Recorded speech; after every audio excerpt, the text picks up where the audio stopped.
It's comedy and tragedy.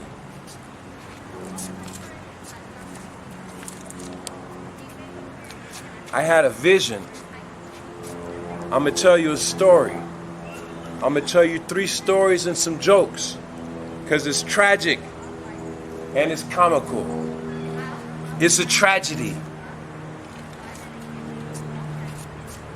Is it a tragedy or is it a comedy? I'm gonna tell you a story about a jaguar and a panther. Then I'm gonna tell you a story about mass suicide. And then I'm gonna tell you a story about beauty. And then I'm gonna tell you a story about confession and retribution. And then I'm gonna tell you some jokes. The jaguar and the panther. You heard of the Romans. The Romans used to glorify violence. They would glorify violence. They wanted more, more, more. Kill them. Yes. Chop them up. Yes. Bring in more. He's weak. Why you bring me weakness? I don't need weakness. I slay him too fast. I need the best predators in the world.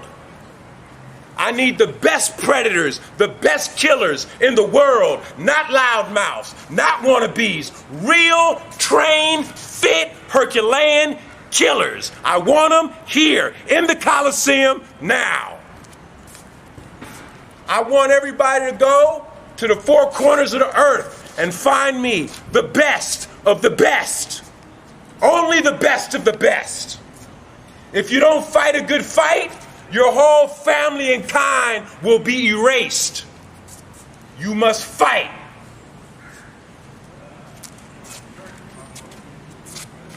So they grab a Black Panther. They say, this is the Black Panther. This Black Panther will rip your asshole up like coleslaw. And they say, this is the jaguar. We got this jaguar in the New World. It's the Azteca jaguar. And this jaguar is a myth. He's not only an animal. He's not only an animal. He's a god. And they say, bring me both. Bring me the panther and bring me the jaguar. And let the Roman citizens see brutality. Let the Roman citizens see the best of brutality. Gates open up. They don't know what's going on. They enter into the Coliseum and they say, fight. And they walk around each other. They walk around each other. And they got their mothers and their fathers and their brothers in the little cave on the side of them. And the mother says, fight or he'll kill us. Fight, baby, or he'll kill us all. And the other panther says, fight or we're doomed. Fight or we're doomed. And so they start creeping. They start creeping a lot with a lot more precision, looking at each other, snarling, snowing each other's teeth, flexing, moving, and then they start fighting. And it's artistic, it's beautiful, it's better than ballet. And they're swerving and crashing and slamming, turning, big blooms of dust is flying up. And it's a wonderful fight. And then the jaguar's mother cries out, "It's Farah!" And the jaguar leaps back. A leap that no human being has ever seen. And he leaps back and he jumps onto the ground and he lays there. And the king says, "He's quit. He's quit. The panther wins." And the jaguar looks up at the king like how could you say that? And then he says, "If you lay down, you quit." And so the jaguar lifted itself 3 inches off the ground in an uncommon and unnatural position, left himself off the ground, and in a move that no one has seen, he leaned back on his tail, and his tail propped him back to his head, and he spun on his head, and he flipped back to his back, and he flipped on his hand, and he flopped back to his back paw, and he flipped up to his right paw. He flipped back on his right paw. He jumped up in the air and did a flip, and he ran over to the panther, and he bam! And he hit the panther right on his shoulder and his neck, and the panther fell down with a hard blow, and the jaguar jumped back. Ah! And he leapt around, and it was clear that the panther was hurt. And he went over to the panther, and he grabbed the panther, and he slammed the panther, and he rolled the panther, and he lifted up his mouth, and you could see his fang. His fang was shining in the sun, and everyone looked into the jaguar's eye, and they saw the sun, the burning sun, fire of the sun. And all of the Roman citizens said, "Ooh," with disbelief and awe. And the jaguar's mother looked at the panther's mother, and the panther's mother was crying. And the panther, and she said, "Fight for us." And she saw that the panther was going to lose. And the jaguar's mother, right when the jaguar was about to deliver the fatal blow, said, "No." And she said, "The Romans are the enemies. The Romans are the enemies." And the jaguar turned and lifted himself up, and he stared and he glared at the Romans.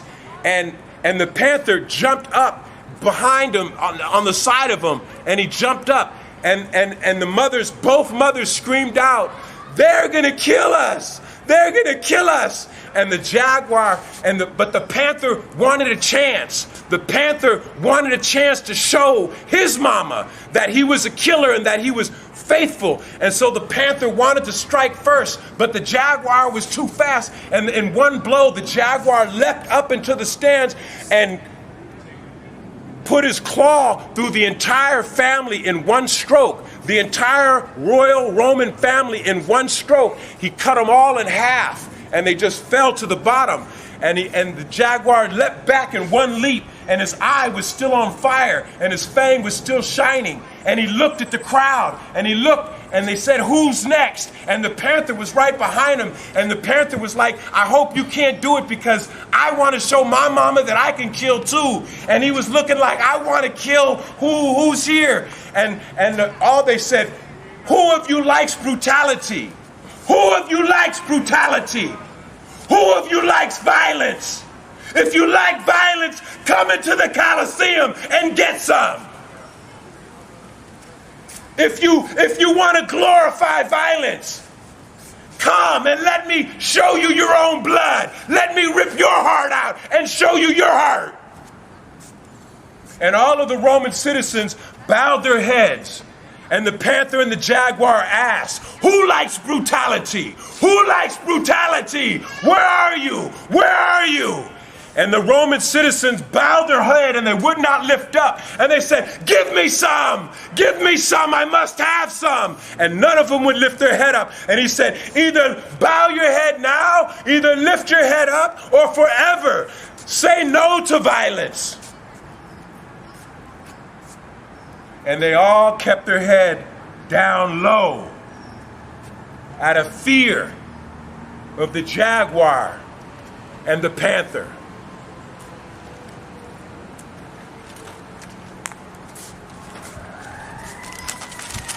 I got another story. This is a tragedy. You're going to hate it. Black life matters, but everybody don't agree. You know, on C-SPAN, I was watching R.L. Johnson. He's the founder of Black Entertainment Television and the richest black man in America. He did a study of the losses that black people had sustained during the foreclosure meltdown. And in this study, they showed that black people had been coming up for many generations trying to get a piece of the American pie, and after getting jobs and getting an education, going to universities, that's the KKK. That's the KKK. But they can't get none. But they can't get none. We building a civilization over them losing motherfuckers. And R.L. Johnson said that there was a great loss of wealth. A great amount of wealth was lost that will never be recouped or made up. And he made a profound comment. He made a profound comment and he said, I don't know how much more we can take. I don't know how much more black people can take of this abuse in America.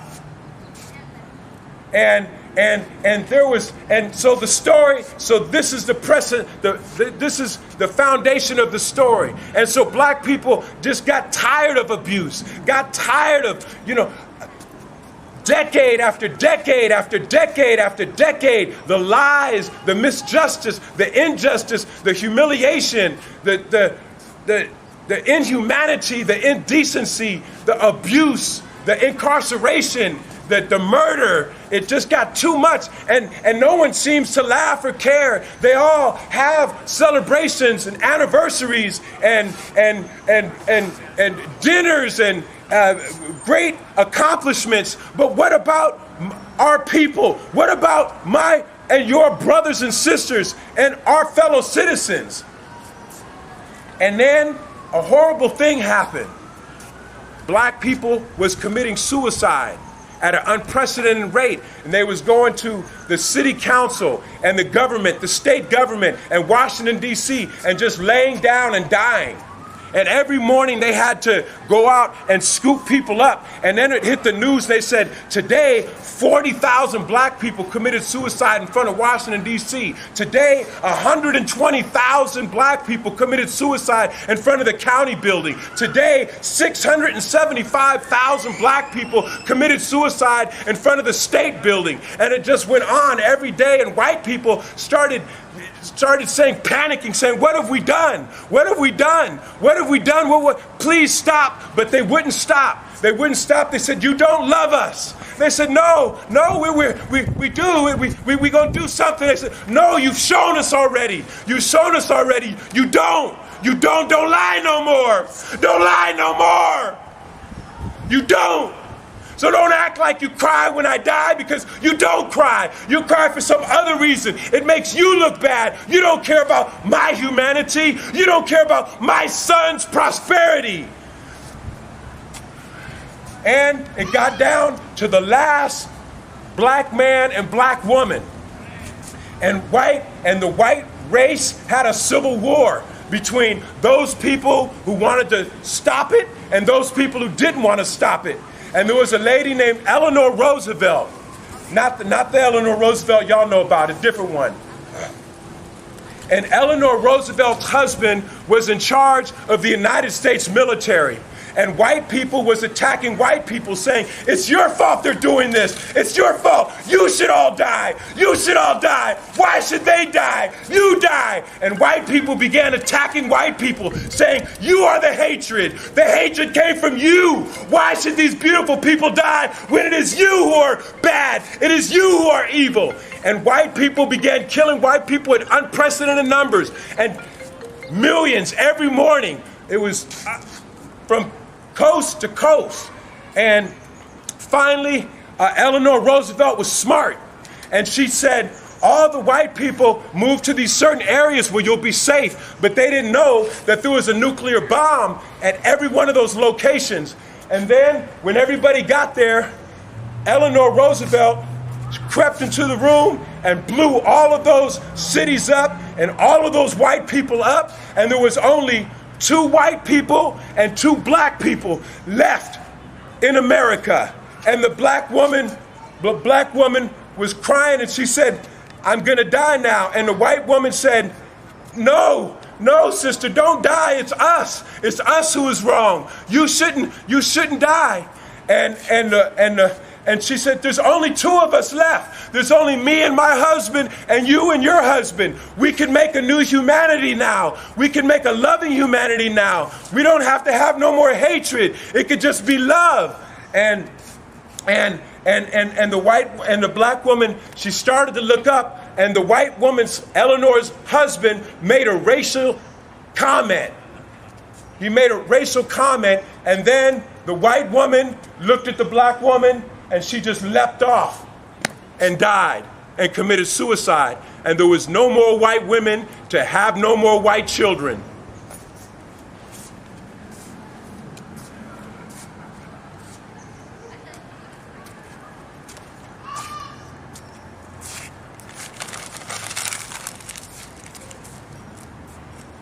I'm gonna give you this little piece right here about the love that we never saw. You never saw my mama. Georgia Edna Anglero. Georgia Edna Longadikis. You never saw her. They never talked about my mama. My mama is a beautiful Greek woman. Some people look at her and call her white, but we don't call ourselves white. I'm peach. I'm Portuguese and Greek. I don't look nothing like white. I'm like a peach type motherfucker right here. You know, I don't even know where all this white shit came from. I never seen a motherfucker that almost looked white.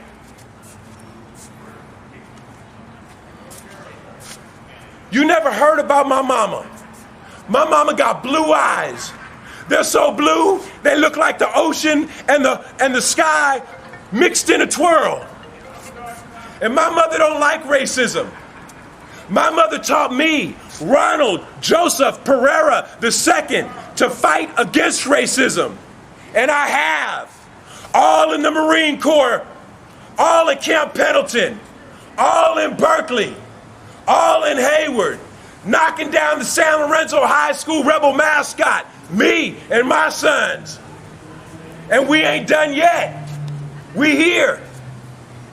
But you ain't gonna see no beauty like that. They don't promote the beauty of my mother. They don't promote the beauty of People's Park. They don't promote the beauty of students for a democratic society. They don't promote the beauty of some of these folks in the park congregating, loving each other. Brother, do you need some? Do you need some ham for your sandwich, brother? Can I get that for you, brother? Oh, thank you, brother. They don't see that. They don't promote that. They just want to see people being mean to each other. They just want to see people dividing each other. They don't want to see me love my sister. They don't want to see my brother protect me. They want to keep promoting this hatred.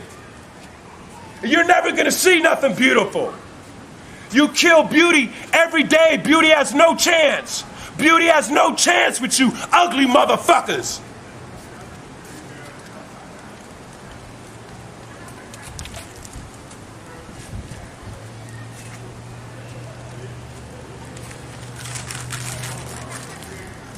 And who are you to call yourself white?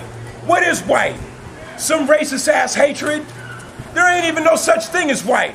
That's the biggest fallacy of all. You're telling some little poorly pigmented child, you white. That's a goddamn lie. That's a human being. That's a motherfucking human being. That human being's gonna have to walk on this earth and interact with other human beings just like your bitch ass is. And how are you gonna tell another man, tell your son to be wrong? You ain't no good daddy. You ain't no good daddy. You ain't no good Christian. You ain't no good American. You just ain't no good, period. It ain't no excuse for what you do. It ain't no excuse for what you say. It's all wrong. It's all selfish.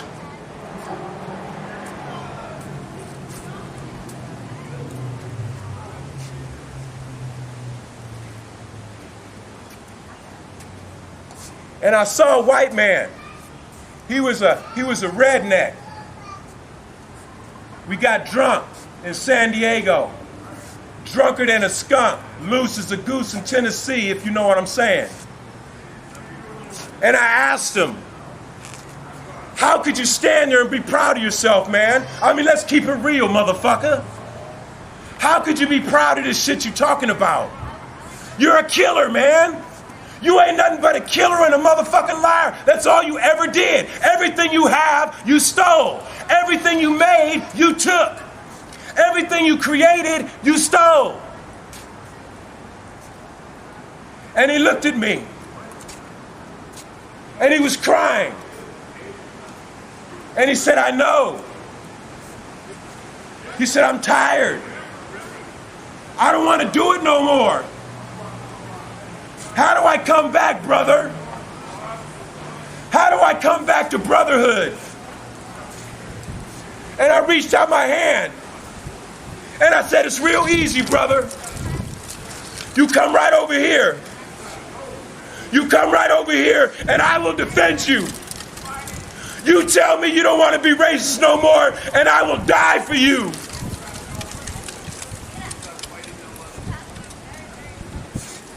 Now, we're going to say a little bit of comedy. I'm going to tell some jokes because life ain't all a tragedy. It ain't all a tragedy. As we got, I'm going to tell you, we got hydrocodone pills. We got prescription hydrocodone, full bottle right here, live and in living color. I don't take them. My doctor gave them to me because of my back, you know, because I'm disabled. But I don't, my father and mother was heroin addicts in San Francisco, so I don't take them, but I'll take one every now and then with a little bit of this new shit here. And then, of course, we got the cookies from the hemp store. You know what I'm saying? That's real good. And they say, and it's a tragedy. Is it comedy or is it a tragedy? Is it funny or is it sad? I don't know. Are you going to kill him or is he going to kill you? Pray on it, motherfucker. But hey, I'm going to tell you, if you want to know about me, my son is the best. So before you open your mouth, shut your mouth.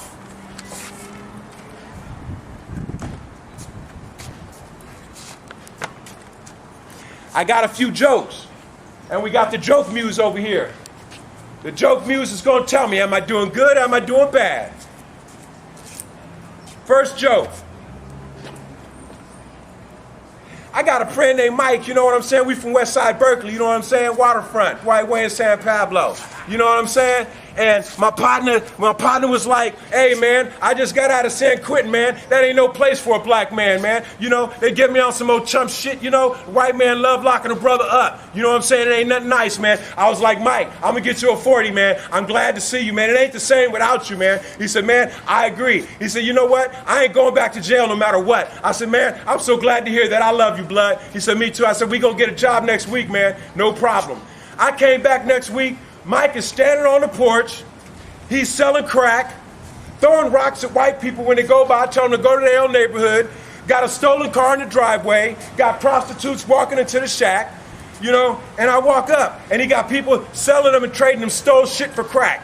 And I walked up. I was like, hey, Mike, what's up? It was like, it ain't shit to it, man, macking and cracking, that's all. I was like, he was like, and then some white people drove by. It was like, hey, why don't you white motherfuckers get up out of Berkeley, man? Then nobody, you know, I asked y'all, why don't y'all go back to your own neighborhood? I was like, hey, Mike, what happened to not going back to jail?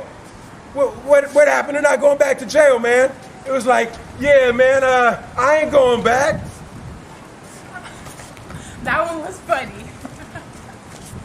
You know, have you ever tried to take a class at college, a real hard class, and you know, you needed to do it to make your family members proud, but the class was so goddamn hard you didn't think you was gonna make it?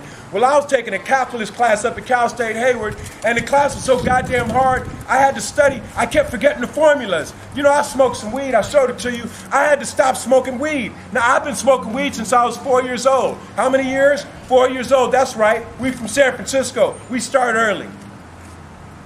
And I was taking the calculus class, and I was trying to remember the formulas, and I couldn't remember the formulas for 5 minutes, so I had to stop smoking weed. And I was thinking of the formulas everywhere I went. I was like a shivering bitch. When I was taking a shower, I was like S squared, Y squared, 3 over 2, square root of something. And when I was eating dinner, I was like, squared, I was like, don't forget, motherfucker. Motherfucker, don't you forget. You ain't gonna get no, you've been going to college for 4 years, but you ain't gonna graduate because you can't remember these fucking formulas. And I was like, square root of what the fuck, goddamn. I need this degree, man. That one was funny. Oh, how many people heard of that Suzanne Summer exercise thing when they had it on your knees and they had to squeeze it like this? And then Suzanne Summer could have sold anything because everybody was going crazy over it. She could have sold a piece of paper.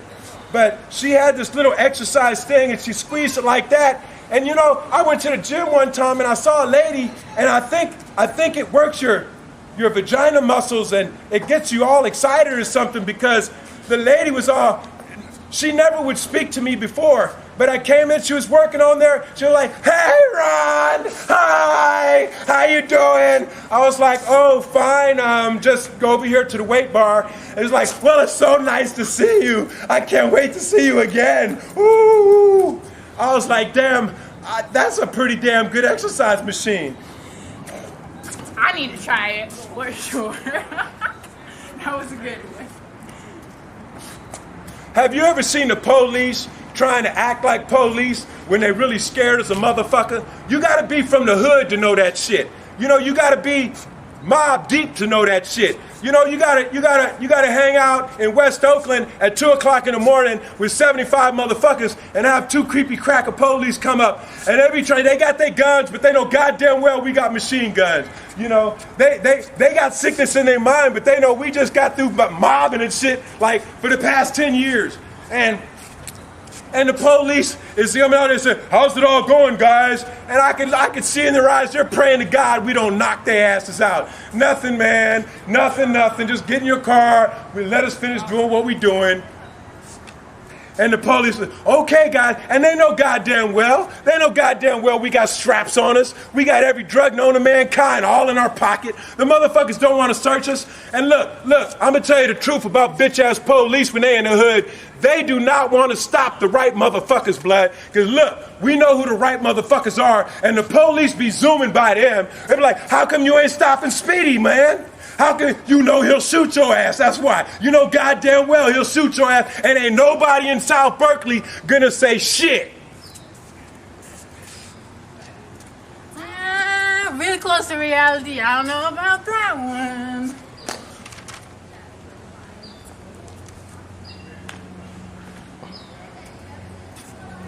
You know, I got a punk ass friend named Bud and shit.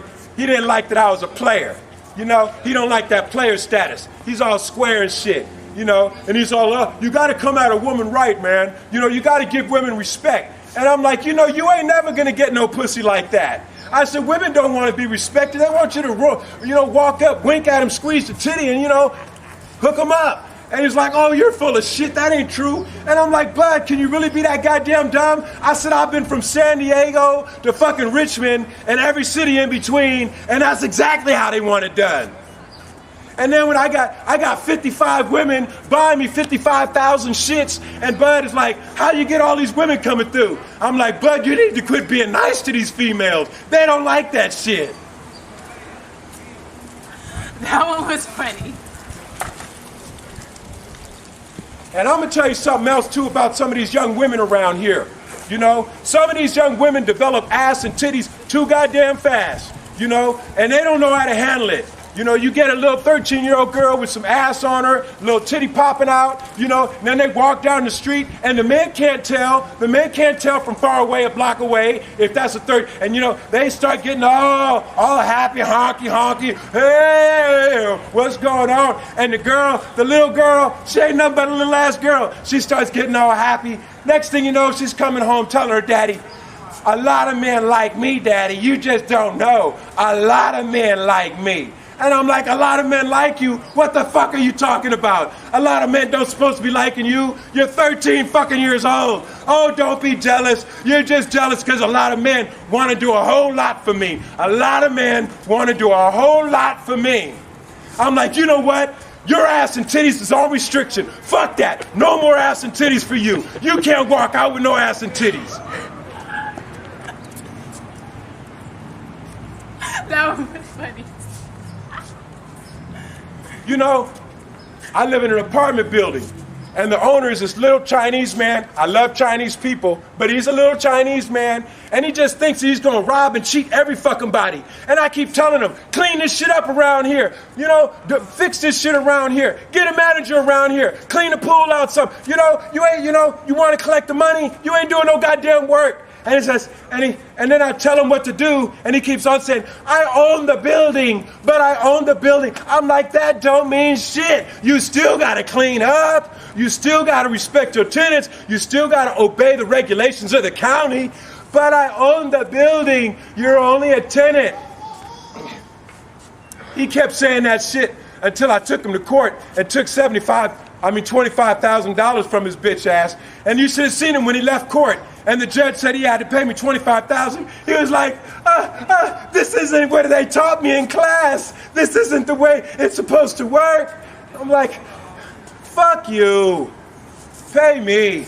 You know, just because you own the building don't mean shit. Blood, we from Berkeley. Power to the people, man.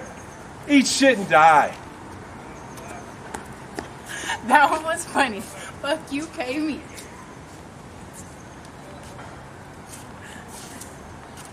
Oh, you know, I'm gonna tell you something, man. My partners in the hood, it's hard on the black men out here, and they're like, man, we ain't never gonna get no justice, man. We ain't never gonna get no justice, man. Look at these police, man. Look at this shit, motherfuckers ain't hiring nobody. Motherfucker trying to throw us in jail. Motherfucker, you know, we ain't getting no kind of justice and shit. And then this school-ass smart motherfucker came back from college, and he said, huddle up, my brothers, huddle up. He said, because you know what? We got democracy, man. We going to file petitions. We going to run for office. We going to run for positions. We going to elect. We going to make a political action committee. And then all of a sudden, we start getting principals of high school. We start sitting on the boards. We start getting city council members. We start regulating business. And then my motherfucking partner was like, oh, this shit here is the bomb, blood. Oh, this shit here. Oh, we was struggling. We was on the bottom, but motherfucker, we coming up now. We owning all kind of positions. This democracy shit, it's the shit. This democracy shit is the shit. That one was funny, and it really is. And there it is. So now you know. It ain't all about cutting motherfuckers' hearts out. That's not all I do. I don't just hunt motherfuckers down and pull out big blades and fucking kidnap them in vans and take them to undisclosed locations and fucking cut their heart out while they scream, and I laugh in their face and I say, I'm glad, motherfucker. I'm glad. Scream, motherfucker. Scream while I cut your heart out. That's not all I do. That's not all I do. I'm a nice guy. I do nice shit too. Like tell jokes.